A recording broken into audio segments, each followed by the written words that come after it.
hành trang trên vai con mang theo lời Chúa. Này là đời con với xác hồn xin trao ngày mai, dù mang cuộc sống chuỗi tháng ngày vất vả gian lao, con xin hiến dâng tuổi trẻ con với bao khát vọng. Xin hãy cho con lòng kiên vững giữa đời hôm nay.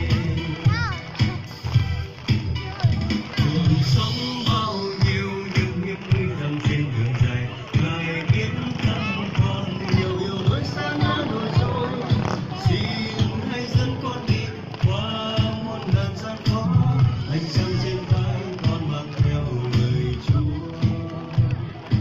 Này là đời con với xác hồn xin trao ngày mai, dù mà cuộc sống chuỗi tháng ngày vất vả gian lao, con xin hiến dâng tuổi trẻ con với bao khát vọng. Xin hãy cho con lòng kiên vững giữa đời hôm nay.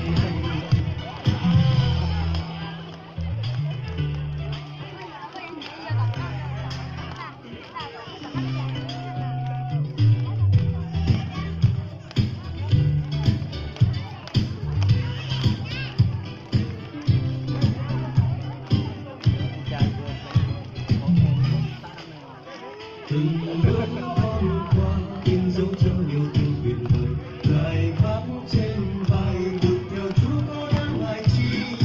Xin hãy dẫn con đi qua muôn ngàn gian khó, hành trang trên vai con mang theo lời Chúa. Này là đời con với xác hồn xin trao ngày mai, dù mà cuộc sống chuỗi tháng ngày vất vả gian lao, con xin hiến dâng tuổi trẻ con với bao khát vọng. Xin hãy cho con lòng kiên vững giữa đời hôm nay. Này là đời con với xác hồn xin trao ngày mai, dù mà cuộc sống chuỗi tháng ngày vất vả gian lao, con xin hiến dâng tuổi trẻ con với bao khát vọng. Xin hãy cho con lòng kiên vững giữa đời con với xác hồn và gian lao, con xin hiến dâng tuổi trẻ con với.